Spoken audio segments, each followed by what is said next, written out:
Là on voit un espèce d'ancien chemin qui suit le long de la rivière. Et c'est là-dedans qu'il va falloir passer. Souhaitez-moi bon courage parce que ça va être difficile.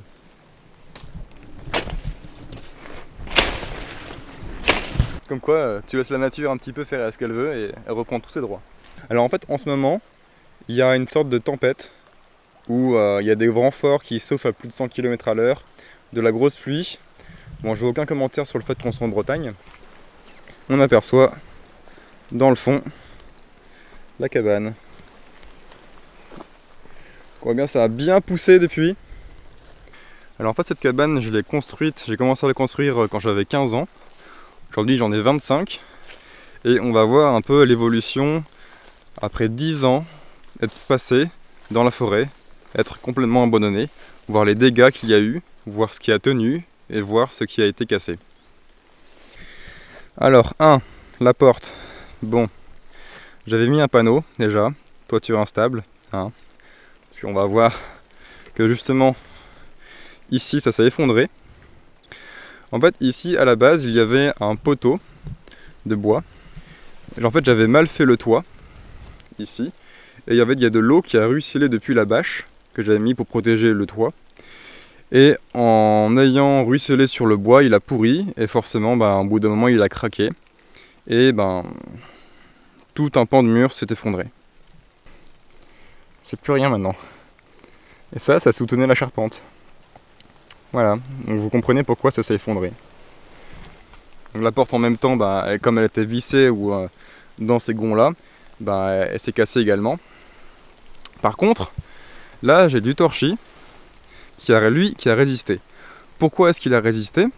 Parce qu'il était protégé de la pluie. Et maintenant on peut voir le torchis, il est toujours aussi solide. Il a été protégé, pourquoi? Parce que j'avais fait une avancée en bois. On peut voir un peu ici. Et donc si bien fait que l'eau du toit coulait, comme ici, hors portée du mur. Il est tombé un peu plus bas. Et hors portée aussi du sol, parce que si on regarde bien, ici, il y avait le sol, puis j'ai mis plein de cailloux pour éviter, pour surélever un petit peu le reste. Là j'avais du bois, et par-dessus du torchis. Donc en fait même le bois n'a pas pourri parce qu'il n'est pas non plus au contact du sol. Et le torchis est nickel. Il est juste parfait. Et aussi une différence, c'est que ce bois-là, c'est du chêne.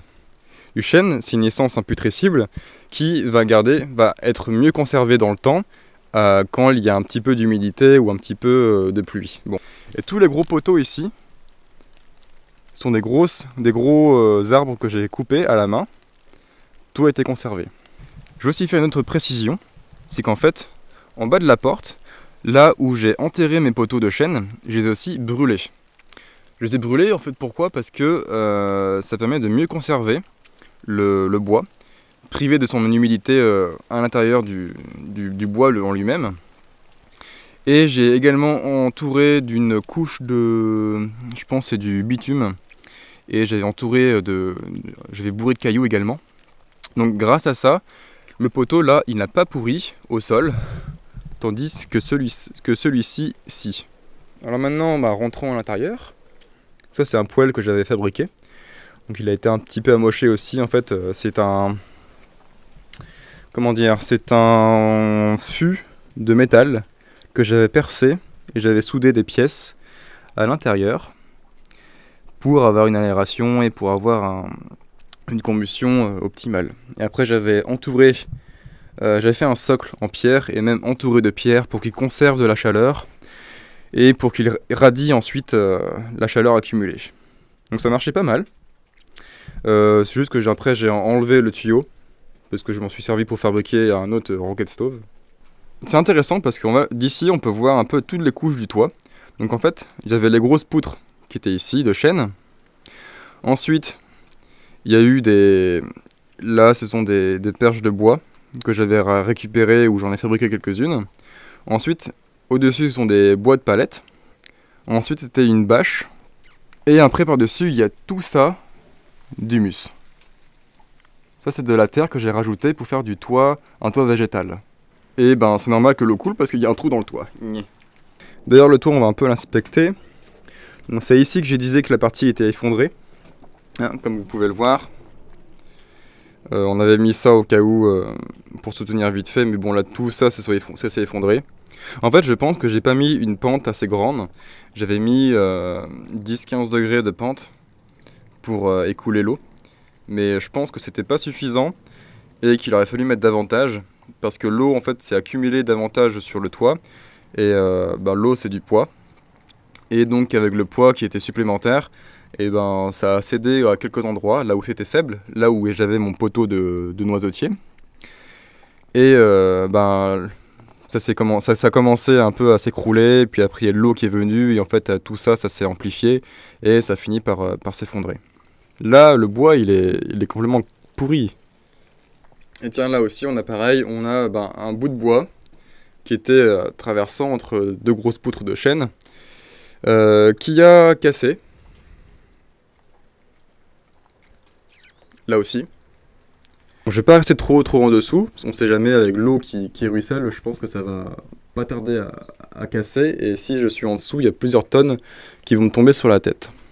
Ah, une autre erreur que j'avais faite, c'est que j'avais mis le toit autour des arbres, parce que ici en fait tout ça là c'est un talus. C'est un talus, c'est de la terre que j'avais creusée à la main, à la pelle. Et toute cette terre-là, elle est directement après d'ailleurs en contact avec un champ. Donc il y a de l'eau qui ruisselle, comme vous pouvez le voir ici.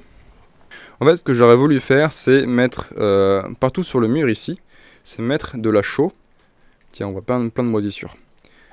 En fait, cette chaux en fait aurait fait justement d'assainir l'endroit et évacuer l'humidité. Tiens, regardez cette belle araignée. On dirait qu'elle a pris quelque chose à manger. Et je pense qu'il y en a des milliers au-dessus de ma tête. Ça donne encore moins envie d'y rester. Et justement, s'il y a des toiles d'araignée, ça veut dire qu'ici, c'est sec. Et c'est bien conservé. Donc j'ai fait un bon boulot du côté du mur du torchis que j'ai fait. Mais pas de l'autre côté. Le mur en torchis, c'était des assemblages au tonneau mortaise. Mais ce sont des assemblages en bois. Où ça a juste été découpé à la scie ou des ciseaux à bois, et percé pour mettre une cheville en bois également. Et tout ça c'est très bien conservé, ça n'a pas bougé. Cette argile en fait, je l'ai prise directement du sol ici. Et quand j'ai creusé, il y avait un peu de cailloux, mais il y avait aussi de l'argile, c'est cette couleur ocre qu'on voit ici. Et donc ce qui était excellent, quand j'ai creusé le sol, et je l'ai mis directement, je l'ai réutilisé, pour fabriquer les murs en torchis. Donc c'est une utilisation des matériaux extrêmement locale, parce qu'il y a que 2 mètres d'espace entre le lieu d'extraction et les lieux d'utilisation.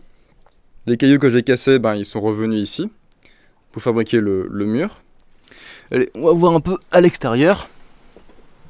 On va monter sur le toit, on va monter au-dessus, pour voir ça. Allez. Voilà. Et ça, c'est le toit. On dirait pas, hein. Donc ça, c'est aussi une grande réussite.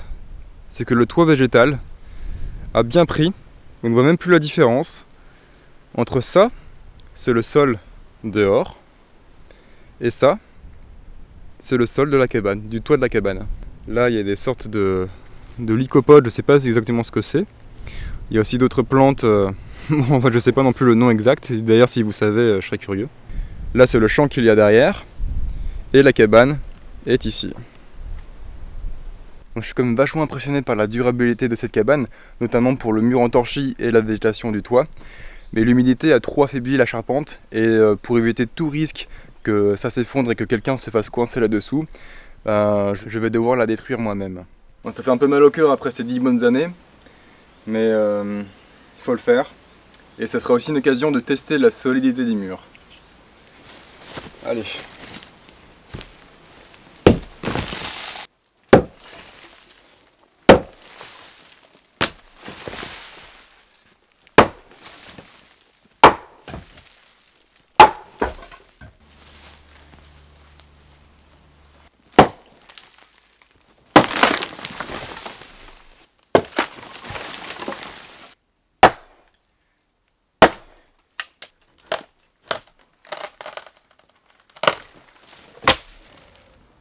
j'aurais mieux fait de prendre ma hache.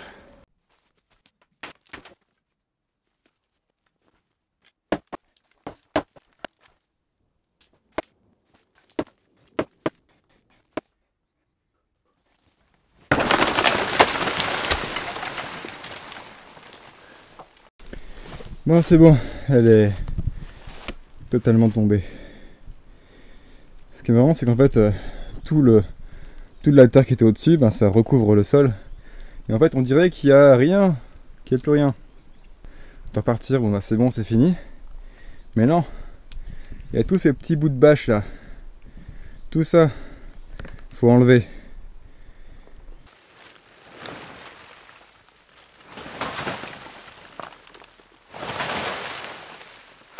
Bon, c'est après tout ce que j'ai pu retirer des bâches.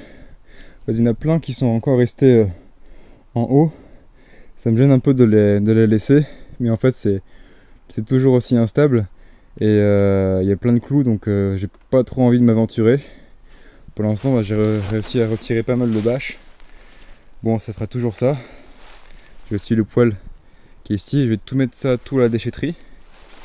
Et pour le reste, bah, je vais attendre que ça s'effondre davantage pour pouvoir tout retirer. La grande leçon aujourd'hui, c'est que peu importe ce qu'on construit, il faudra toujours enlever, toujours dépolluer, enlever tout le plastique et ne laisser que les matières premières, tout ce qui est bois, argile et terre, pour rendre à la nature ce qu'elle nous a donné et ne pas la polluer davantage. Allez, à plus!